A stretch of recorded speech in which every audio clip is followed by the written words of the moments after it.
Là, la chefferie traditionnelle, c'est autre chose. Edmond Kouyaté, bonne année, économiste, bienvenue sur le plateau du débrief. Bonne année Lille, bonne année à tous les co-débattants. Bonne année également à tous ceux qui nous font le plaisir de nous suivre ce soir. On vous a vu sur le plateau de Canal 2 International déjà pour commenter cette actualité du chef de l'État. Pendant ce scanner de notre pays, Paul Biya précise qu'une partie de nos malheurs, c'est dû au contexte international, la crise en Ukraine, la guerre israélo avec Hamas également. Donc une partie de nos problèmes viendrait sur le plan international. J'ai relevé ce fait-là déjà au soir du discours du chef de l'État, parce qu'il avait, à l'entame de son discours, il avait déjà commencé par mentionner, je vais dire, la conjoncture internationale. Il a cité un bon nombre, il a cité la guerre en Ukraine, il a cité la guerre en Israël, il a cité un certain nombre de choses. Et j'ai trouvé pour ma part que c'était que le chef de l'État, ou plutôt ceux qui avaient rédigé le discours du chef de l'État, avaient choisi de faire dans ce que nous appelons la bouc émissérisation, la recherche permanente du bouc émissaire. On ne peut pas adosser les problèmes structurels d'un pays sur les conjonctures internationales. Parce que la responsabilité gouvernementale, quand on parle de gouvernement, c'est-à-dire vous avez la responsabilité de vous structurer, parce que ce qu'il faut savoir, c'est que les conjonctures à l'international, pour ceux qui lisent la météo géopolitique mondiale, ils savent que les conjonctures à l'international sont non seulement imprévisibles, mais inéluctables. C'est-à-dire qu'il n'y a rien que vous puissiez faire pour que ça n'arrive pas. Et donc la prospective voudrait que vous mettiez en place un ensemble de mécanismes qui font office de matelas pour vous protéger par rapport à la conjoncture internationale.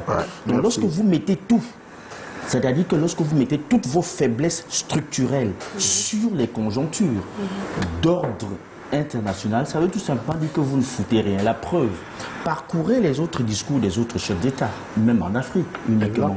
Personne ne parle de ça. Les gars vous disent ce qu'ils ont pu réaliser et comment ils entendent réaliser autre chose. C'est ce qu'ils vous disent. Ils ne vous disent pas que non, un bateau est calé en mer. Pourquoi? Parce que ce qu'il faut savoir, c'est que dans ce cas, nous devons fermer le pays Cameroun et partir tout simplement et dire que nous ne pouvons plus rien. Pourquoi? Parce qu'il a fait mention par exemple de la crise en Israël. Mais vous savez que cette crise est en train de prendre d'autres connotations. Rien ne vous dit ce que cette crise va devenir demain. Elle peut devenir régionale. Et vous savez qu'il y a déjà des entremêlés tels que par exemple les Houthis qui sont en train de bloquer la mer Rouge ou par où transite 40% de la logistique mondiale. Ça persiste.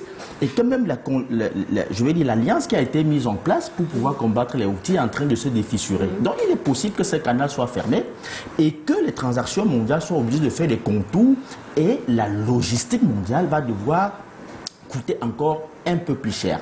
Et donc, il me semble que choisir de faire dire de cette façon les choses aux chefs de l'État, choisir de faire dire aux chefs de l'État que leur malheur ne repose que sur la conjoncture internationale. C'est une recherche. Non, nous, ce que nous souhaitons, c'est qu'on nous fasse dire pourquoi est-ce que nous au Cameroun, pourquoi? Parce qu'on ne peut pas manger le riz qui est produit en DOP. C'est ce qu'on doit nous dire. Comment on fait pour... C'est ça qu'il a évoqué l'importation aussi. C'est un slogan. Il ne faut pas donner des slogans aux gens depuis 2000. Le SND 30 a été mis en place depuis 2020. Ok? Nous sommes à 4 ans. C'est un programme décennal qui finit en 2030. Nous avons déjà consommé 4 ans sur ce programme-là.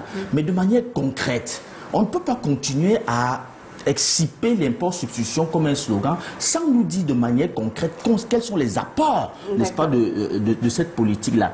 Et donc, il me semble quand même qu'au jour d'aujourd'hui, ceux qui structurent le discours du chef de l'État devraient être en train de nous dire par rapport à l'import-substitution, voici où nous en sommes avec tel produit, avec tel produit, avec tel produit. Parce que ce n'est que de cette façon, la communication. Malheureusement, ce n'est que de cette façon qu'on peut arrêter la spirale inflationniste qui menace dangereusement le Cameroun.